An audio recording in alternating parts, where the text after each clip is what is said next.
안녕하세요. 결혼한 지 20년 된 40대 여성입니다. 지금도 제가 어쩌다 이런 일을 겪게 된 건가 싶은데, 이날 이때까지 제가 얼마나 대단한 업적을 이룬 것은 아니어도 남에게 피해주지 않고 최선을 다해서 열심히 살았거든요. 그런데 최근에 시부모님을 비롯한 시댁 식구들과 겪어야 했던 갈등은 제가 제대로 살아온 게 맞나 싶은 의문을 갖게 하네요. 정말이지 생각하면 할수록 어이가 없다니까요? 남편하고는 처음 대학교에서 알게 된 사이예요. 다만 같은 전공은 아니었는데 어쩌다 보니 같은 교양 과목을 듣게 되면서 서로 안면을 트게 되었죠. 참고로 당시 저는 2학년이었고 남편은 막 복학한 저보다 4살 많은 선배였어요. 그래서 저는 남편이 남자로 보이고 안 보이고를 떠나 그냥 너무 불편했는데 남편은 아니었답니다. 자기 말로는 저한테서 빛이 나더라며 첫눈에 반했었다나요? 하지만 남편이 아무리 듣기 좋은 말을 해줘도 별로 개의치 않았어요. 사실 그때만 하더라도 저는 누구랑 연애를 하는 것에는 별 관심이 없었거든요. 그래서 남편이 사귀자고 할 때마다 이 핑계 저 핑계 대가며 번번이 거절했는데 글쎄 남편이 포기를 안 하는 거예요. 그리고 그게 1년 이상 지속되니까 나중에는 어이없기도 하고 웃기기도 하고 얼마나 내가 좋으면 저 오빠가 저러나 싶더라니까요. 그래서 결국 알겠다고 했어요. 이제 와서 말이지만 솔직히 당시 제 속마음은 그래 사귀자는 거지 결혼하자는 것도 아닌데 사귀어보고 아니다 싶으면 차버리지 그런 생각도 있었거든요. 하지만 제 예상과는 달리 저희 두 사람의 연애는 8년이나 이어졌고 결국엔 부부의 연까지 맺게 되었네요. 이제 와서 말이지만 결혼까지의 과정이 순탄치만은 않았어요. 사실 결혼 이야기가 막 나오기 시작했을 때만 하더라도 당장 저희 친정 부모님부터가 더는 시간 끌지 말라며 이러다 결혼 안 하게 되면 저도 그렇고 남편에게도 좋을 거 없다시며 성하셨거든요. 그리고 남편은 진작부터 결혼 이야기를 꺼내던 사람이었으니 저희 친정 부모님의 이런 말씀을 너무나 기쁘게 받아들였어요. 그런데 문제는 그 시기에 아버님이 하시던 사업이 부도가 나버린 거죠. 사실 아버님 사업이 조금씩 어려워지고 있는 건 남편을 통해 들은 바도 있고 해서 저도 어느 정도 알고는 있었는데 그래도 그렇게 빨리 무너져 버릴 줄은 몰랐거든요. 정말이지 이걸 어떻게 친정에 말해야 하나. 말 그대로 미치겠대요? 솔직히 헤어져야겠다는 생각은 안 했기에 어떻게 친정 부모님을 설득해야 하나 그 걱정이 더 컸던 것 같아요. 그런데 안 좋은 일은 연달아 온다더니 그게 끝이 아니었습니다. 아버님 사업이 어려워지자 빚쟁이들이 집에 찾아오기 시작했거든요. 그리고 결국 어머님께서 그 사람들을 감당해내지 못하고 알아눕게 되시면서 시댁이 말 그대로 집안이 쑥대밭이 되어버렸죠. 그리고 이 상황을 알게 되신 저희 친정부모님께선 이런 마당의 결혼은 무슨 결혼이냐고 하루빨리 헤어지라 하시대요. 지금이야 친정부모님은 오로지 제 안위만을 걱정하여 하셨던 말씀이라는 걸 알아요. 하지만 당시에는 그런 친정부모님이 어찌나 매정하게 보이고 야속했는지 모릅니다. 게다가 남편한테는 또 얼마나 미안하던지요. 가뜩이나 힘든 상황에 놓인 남편에게 제가 큰 상처를 주는 것 같았거든요. 아무튼 결국 그런 친정부모님을 설득한답시고 제가 단식투쟁을 했어요. 정말 한심하죠. 지금도 그때를 생각하면 죄송한 마음뿐이에요. 그리고 결국 자식 이기는 부모 없다고 친정부모님께서 저희 두 사람의 결혼을 허락해 주셨습니다.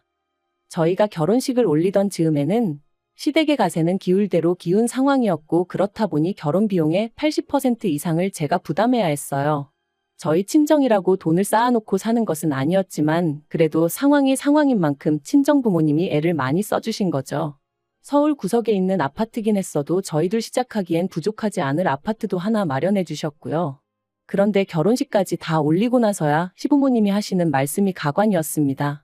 저희만 잘해놓고 살면 그만이냐며 친정에서 그 정도로 해줄 여유가 있으면 저라도 나서서 시부모님이 어렵게 생활하고 계시니 그쪽도 좀 마음을 써주시면 안 되겠냐 하고 한번 물어보지 그랬냐셨거든요.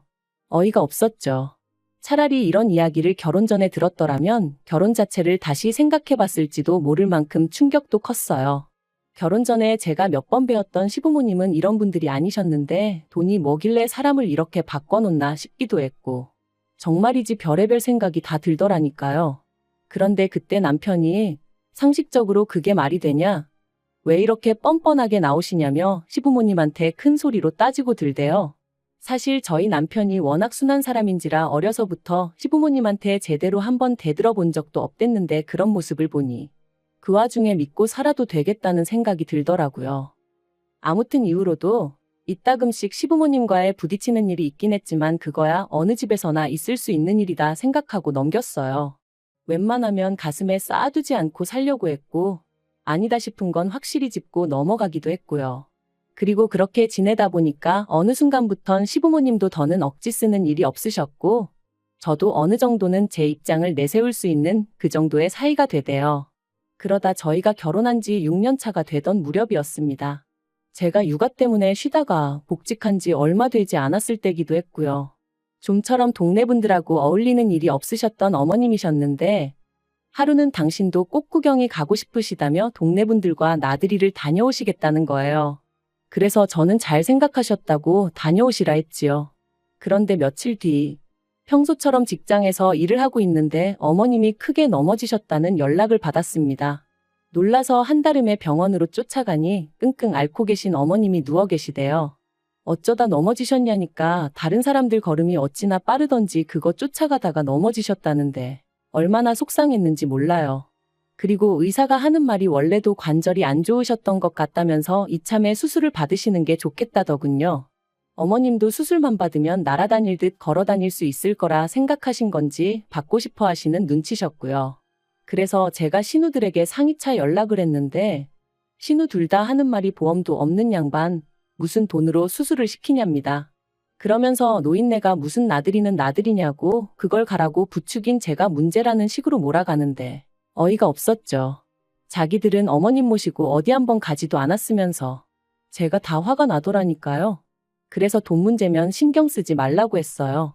사실 제가 저희 친정부모님 보험 들면서 시부모님 것도 들어놓고 있었거든요.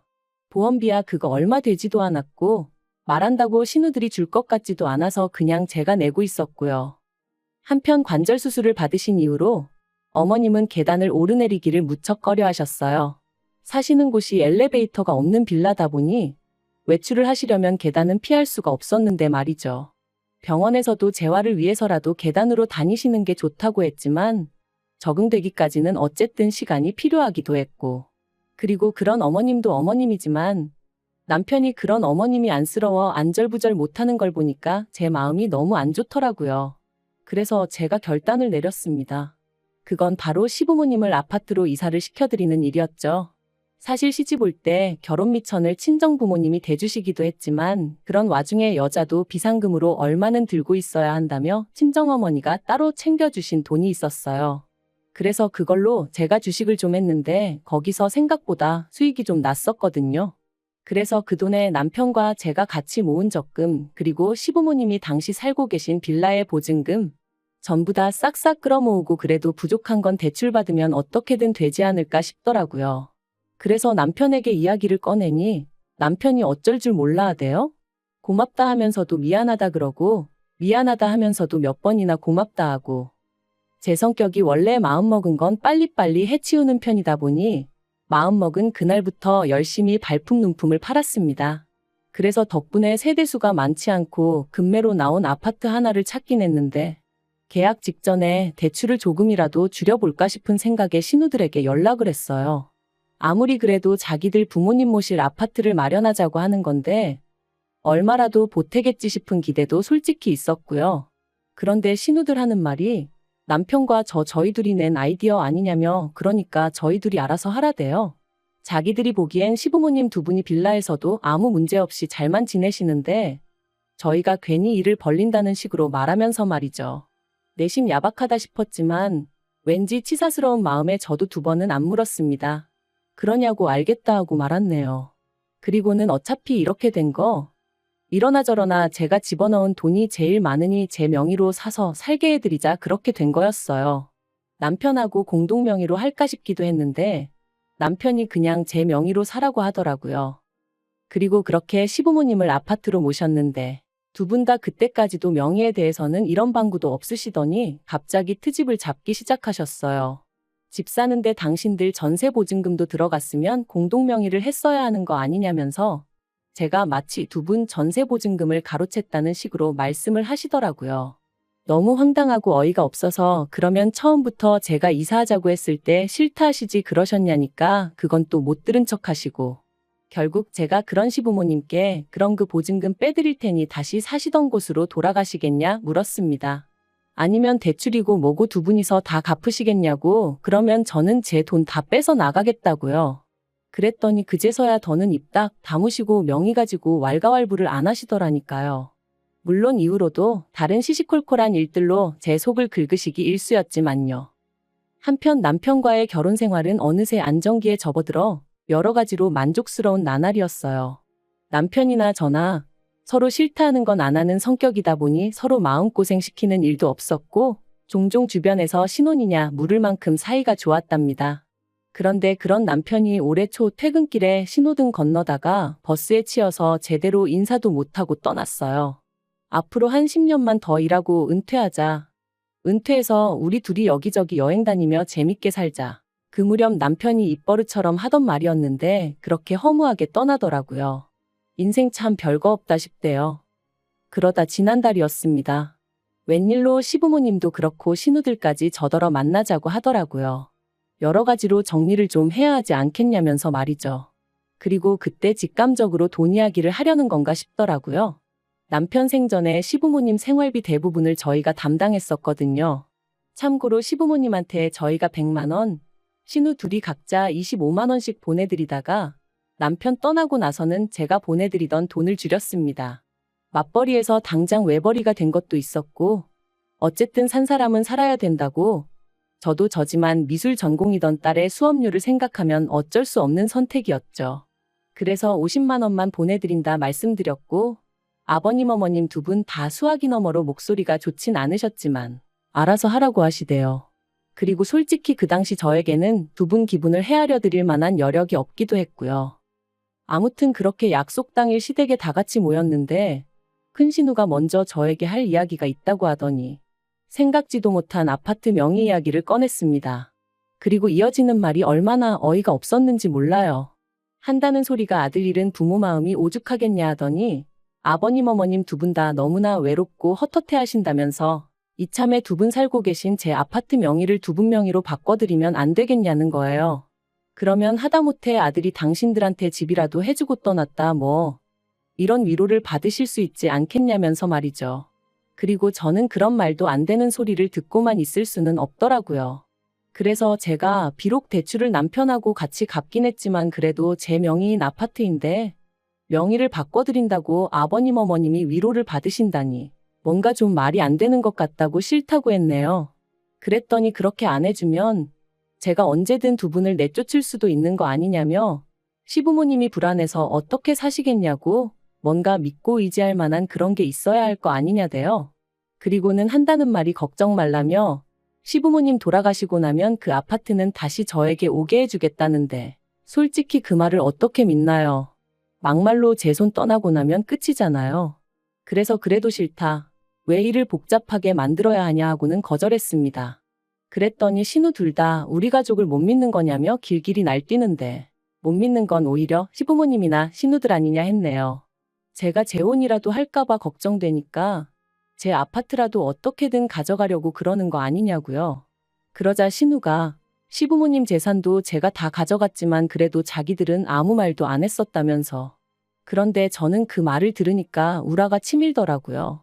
막말로 그 얼마 되지도 않는 전세보증금 진작에 내드리고 세입자를 받았으면 아니 아예 팔아버렸으면 1억은 우습게 남겨먹었을 텐데 말이죠. 아무튼 어쨌든 제 딴에는 어떻게든 시부모님을 좀 더 편하게 계시게 할 생각이었는데 신우한테 그런 소리를 듣고 앉아있으니 내가 무슨 쓸데없는 짓거리를 했는가 싶었습니다. 그래서 마지막으로 대화를 나누고 2주 만에 시부모님한테 이사하실 집 알아보시라 했어요. 지금 살고 계신 아파트 사는데 보태셨던 두 분의 보증금도 제가 10원 하나 안 빼먹고 고스란히 돌려드릴 거니 그 돈에 맞춰서 이사하시라고 했죠. 그랬더니 이제 난리가 났어요. 신우들도 저더러 아무리 자기들 오빠가 죽었어도 그렇지 하루아침에 이렇게 나올 수가 있냐면서. 그런데 제가 느낀 건 남편 죽고 나서 오히려 저를 가족이 아니라고 선포한 건 시부모님과 신우들이었거든요. 하지만 더 황당한 건 그런 와중에 시부모님이 저를 상대로 생활비를 가지고 흥정을 하려 하셨다는 거예요.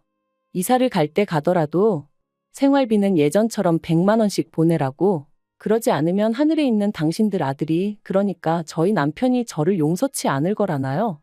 그리고 저도 이때는 눈에 뵈는 게 없었어요. 그래서 남편 죽고 며느리가 시부모 생활비 챙겼다는 얘기는 들어본 적이 없다고, 생활비도 이제 못 드린다 그러니 연락하지 마시라 그렇게 내질러 버렸죠. 그리고 이후로 변호사를 만났는데 변호사 말이 저더러 신경 쓸 거 하나 없답니다. 여러 가지 조건을 살펴봐도 제 명의로 된 아파트고 명의자인 제가 그럴 의사가 없는 한 시부모님이 제 아파트를 가로채는 건 가당치도 않은 일이라면서 말해요.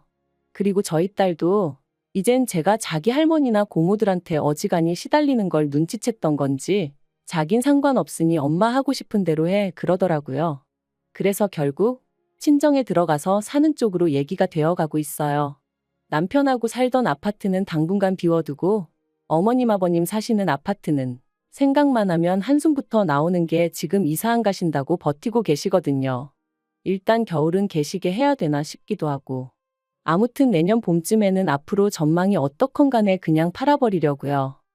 솔직히 시작부터 받은 거 하나 없었어도 남편을 생각해서 시부모도 내부모다 생각하고 두 분 돌아가시는 날까지 며느리 도리는 다 하려고 했는데 저 혼자 한 약속이지만 지키지 못하게 된 현실이 남편을 생각하면 미안하고 그래요. 하지만 남편도 그곳에서 저를 이해해주고 있겠죠.